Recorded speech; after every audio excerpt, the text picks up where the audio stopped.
আমি আজি পঢ়িম অসম জাতীয় বিদ্যালয়ৰ সপ্তম শ্ৰেণীৰ সমাজ বিজ্ঞানৰ ৪ৰ্থ নং অধ্যায়।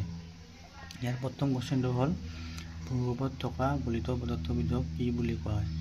ভূগৰ্ভত থকা গলিত পদাৰ্থবিধক মেগমা বুলি কোৱা হয়। মানে এই ভিতৰৰ পদাৰ্থবিধক আমি কি বুলি কোৱা হওঁ? মেগমা বুলি কোৱা। শিয়াল স্তৰটো কি উপাদানেৰে গঠিত? শিয়াল স্তৰটো গধুৰ উপাদান গ্ৰেনাইট শিলেৰে গঠিত। শিয়াল স্তৰটো গ্ৰেনাইট শিলেৰে গঠিত।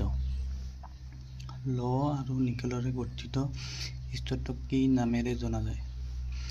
লৌহ আৰু নিকেলৰে গঠিত স্তৰটোক নিফে। ইয়াক নিফে বুলি এই স্তৰটোক নিফে বুলি কোৱা হয়। ভূত্বকে পৃথিৱীৰ মুঠ আয়তনৰ কিমান শতাংশ ঠাই আগুৰি আছে? ভূত্বকে পৃথিৱীৰ মুঠ আয়তনৰ ৫% প্ৰবাৰে ৮০% আৰু ছাঁটোৱে ১৫% ঠাই আৱৰি আছে। ভূত্বকে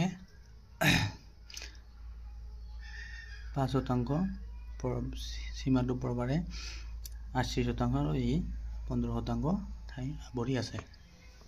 নেক্সট হ'ল খালী ঠাই পূৰ কৰা। ভূত্বকতে মহাদেশ আৰু মহাসাগৰবোৰ আছে। সীমা স্তৰটো চিলিকা আৰু গধুৰ উপাদানেৰে গঠিত। ভূত্বক বুলিলে কি বুজা?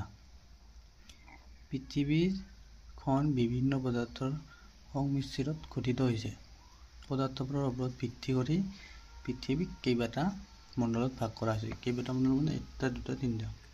এই ৩টা মণ্ডলত ভাগ কৰা হৈছে। আৰু তাৰে একেবাৰে ওপৰৰ যিটো ২৫ৰ পৰা ৪০ কিলোমিটাৰ ডাঠ হয়, মানে এই শিয়াল স্তৰটো ২৫ৰ পৰা ৪০ কিলোমিটাৰলৈকে ডাঠ হয়, আৰু এই স্তৰটোক আমি ভূত্বক বুলি কওঁ। পৃথিৱীৰ বিভিন্ন স্তৰ কেইটাৰ ছবি আঁকি দেখুওৱা। এইখন হ'ল আমাৰ পৃথিৱী আৰু এইবিলাক হ'ল স্তৰ, শিয়াল, সীমা আৰু নিফে। ভিতৰৰ স্তৰটো একেবাৰে নিফে, মাজৰটো সীমা আৰু ওপৰটো শিয়াল বুলি কোৱা হয়। তাৰপিছত নেক্সট হ'ল আমাৰ পৃথিৱীৰ বিভিন্ন স্তৰকেইটাৰ বিষয়ে লিখা। পৃথিৱীৰ স্তৰকেইটা হ'ল ৩টা। সেইকেইটা হ'ল শিয়াল, সীমা আৰু নিফে। এই ৩টা শিয়াল, সীমা আৰু নিফে। শিয়াল স্তৰ ভূত্বক হ'ল পৃথিৱীৰ একেবাৰে ওপৰৰ স্তৰটো নাম। ই পাতল, ইয়াৰ ঘনত্ব ২.৭৫ আৰু গড় তাত ২০ কিলোমিটাৰ। ই গ্ৰেনাইট শিলেৰে গঠিত। চিলিকা আৰু এলুমিনিয়াম উপাদানৰ পৰিমাণ বেছি হোৱাৰ বাবে ইয়াক শিয়াল। চিলিকা আৰু কি বেছি হোৱাৰ কাৰণে? চিলিকা আৰু এলুমিনিয়াম বেছি হোৱাৰ কাৰণে ইয়াৰ নাম শিয়াল। SIAL। সীমা শিয়াল স্তৰৰ তলৰ স্তৰটোৰ তুলনামূলকভাৱে গধুৰ উপাদান বেছল্ট শিলেৰে গঠিত। এই স্তৰটোৰ ঘনত্ব ৩.১ৰ পৰা ৫ আৰু ডাঠ প্ৰায় ২৯ কিলোমিটাৰ। এই স্তৰটোক চিলিকা আৰু মেগনেছিয়ামৰ পৰিমাণ বেছি হোৱাৰ বাবে ইয়াক সীমা বুলি, কিছুমানে ভূবিজ্ঞানীক এই স্তৰক প্ৰবাল বুলিও কয়।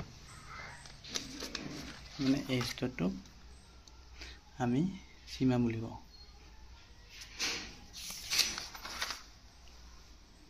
নিফে সীমা স্তৰটোৰ পৰা একেবাৰে ভূকেন্দ্ৰলৈ থকা স্তৰটো আটাইতকৈ গধুৰ উপাদানেৰে গঠিত।